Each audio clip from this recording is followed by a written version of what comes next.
What's your opinion on vitamin K that's being administered to newborns? My opinion is that the more I read about vitamin K, the more I can't believe that it's injected into newborn infants. And that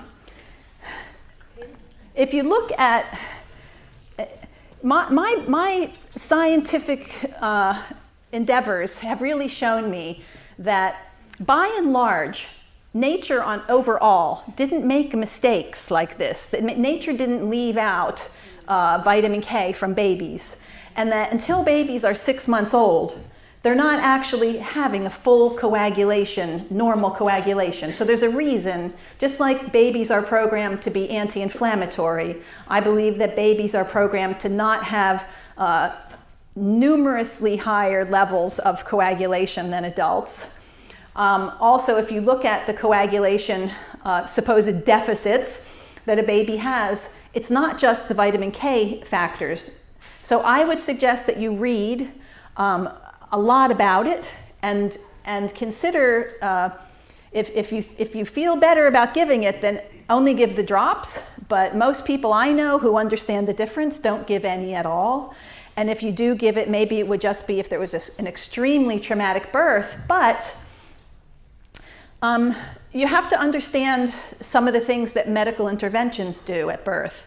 For instance, when the baby is born, what happens is it's a very tight passageway, as we all know.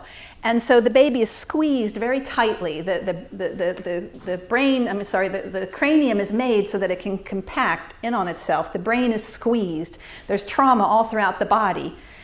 About 30% of babies will have microhemorrhages from a normal delivery. Now, afterwards, in most societies, that cord is clamped right away, which is a problem because you're not only leaving behind up to 40% of that baby's blood that belongs to that baby, but you're also leaving behind stem cells, which have the potential to go in and clear up any of the problems that happened in the brain or elsewhere. Now, if you thicken the blood, what is it, 2,000 times more or something like that, then how is that going to affect the ability for those stem cells to go where they need to go? When you have these vitamin K factors, those areas that bleed tend to clot, and it's a little harder to clear that out than if you just leave it that way. The concern is always the minority, this vastly small percentage of children who can develop an intracranial hemorrhage, and it can be problematic. So we're now treating everybody for this problem. So I think it's important to understand the full spectrum before agreeing to the injection, and it should be your personal decision that you feel comfortable with after knowing what there is to be known about vitamin K, which I believe in the USA has been given since the 1970s, something like that, but before that we weren't giving it. The other thing is that if the baby's clotting is not full until 6 months of age, how long is your injection going to work for? So it's not completely logical that giving a huge injection on the first day of life is going to protect them over the long term.